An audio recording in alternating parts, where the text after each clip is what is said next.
Okay, so what if I told you that a 2,000-year-old legal puzzle, one that's buried deep inside ancient texts, could actually teach us something really profound about how we think today?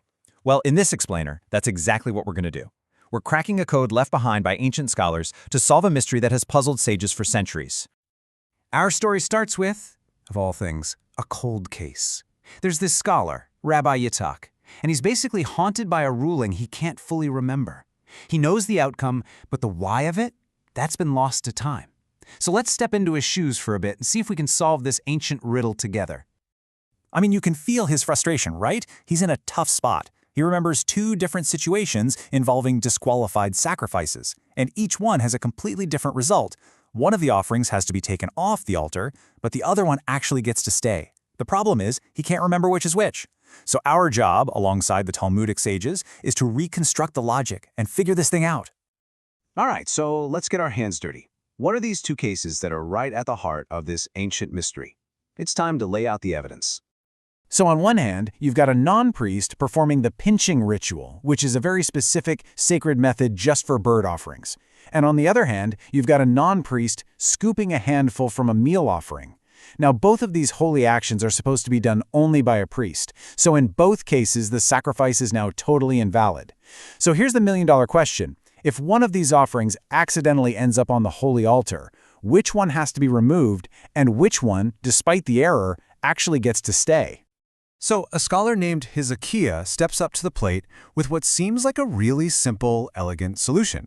He says the scooped meal offering comes down, but the pinched bird offering stays. It's a clean distinction, right? But, in the world of Talmudic debate, the simple answers, they are almost never the whole story. And just like that, the intellectual gauntlet is thrown. See, simple answers are basically an invitation for some seriously rigorous debate. The sages immediately start to pressure test this theory, looking for any little inconsistency, any tiny logical flaw they can find. And they come up with this brilliant counter-argument, the private altar. Now, you can think of this as a kind of local, temporary altar that was used before the main temple in Jerusalem even existed. And here, the rules were just a bit looser, and, this is the really crucial part, non-priests could perform these rites. This one seemingly small detail is about to blow that first theory wide open.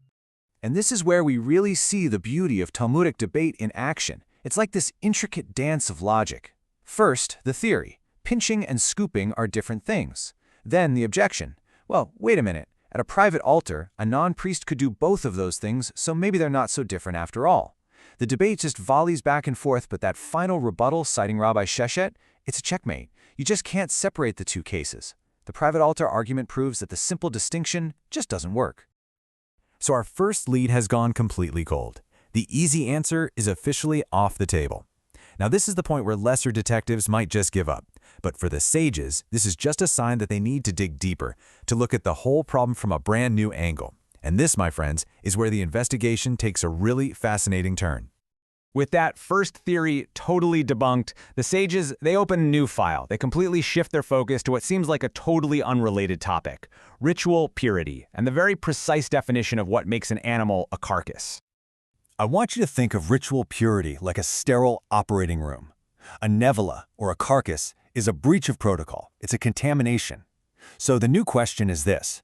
When an invalid sacrificial procedure is performed, does it contaminate the animal? Does it turn it into one of these ritually impure carcasses? By looking at all these different scenarios, the sages uncover a brand new principle, and it's brilliant. It turns out, if an invalid act still has some kind of positive ritual effect, like, say, allowing the offering to stay on the altar, it's as if it sanctifies the error. This special status actually prevents the animal from becoming an impure carcass. But if the invalid act has no redeeming quality, like pinching a bird outside the temple, then it's just a mistake, and that bird becomes a carcass. This pivot to ritual purity, it's a complete game changer. It gives the sages a whole new set of tools to work with. Now, they can combine clues they find in Scripture with the sharp edge of pure, hard logic to really close in on the truth. So to test their new principle, the sages threw a curveball into the mix. What if a sacrificial bird is slaughtered instead of pinched? I mean, the correct method is pinching, so slaughtering is definitely wrong. But does that bird become a carcass? This is the test case that's either going to make or break their whole theory. So first, they try to apply this general rule they have from Scripture, but it totally backfires. Applying it creates this glaring contradiction when they compare sacrificial birds slaughtered inside versus outside the temple. So Scripture alone can't solve this. They need another tool in their toolbox. And then a breakthrough. A sage named Rava just cuts through all the noise with this stunningly elegant piece of pure logic.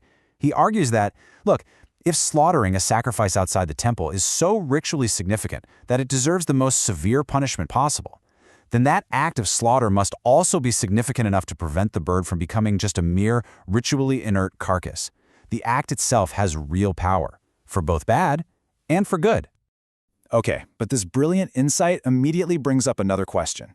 If Rava's logic is so powerful for slaughtering outside the temple, why doesn't it work for pinching outside the temple? We already figured out that a bird pinched outside does become a carcass. It feels like a contradiction, right? To solve this, they don't just need an answer, they need a rule that explains why these two cases are fundamentally different. And this, right here, leads us to the final, absolutely breathtaking breakthrough. A sage named Rav Shimi Bar Ashi steps forward, and he doesn't have another piece of evidence. No, he has the key that unlocks the entire puzzle. He has the rule behind the rules. He explains that you can't just compare any two situations you want. It's not a free-for-all.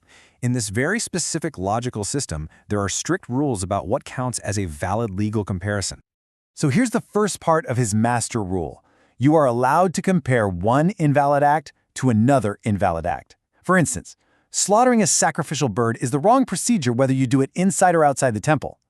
So since both of those are invalid, they belong in the same category. It's a fair apples-to-apples comparison. But, and this is the absolute masterstroke, you cannot compare an invalid act to a fully valid one to create a new law. Pinching a bird outside the temple is invalid, but pinching it inside the temple is the correct, valid procedure. They are in two fundamentally different categories. It is an apples-to-oranges comparison, and in this rigorous logical system, that is just out of bounds. And just like that, the case is closed.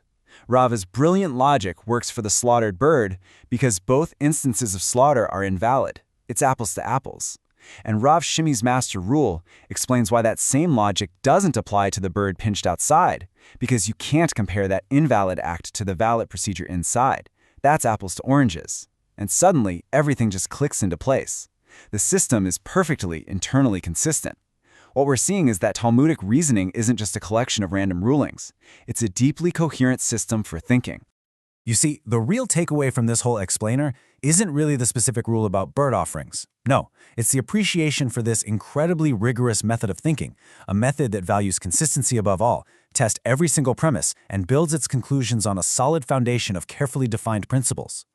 And so, our 2,000-year-old cold case is finally solved. But it does leave us with a final question, one for our own time. In a world that is just overflowing with simple answers and quick judgments, what can we learn from this ancient, rigorous, and principle-based pursuit of truth?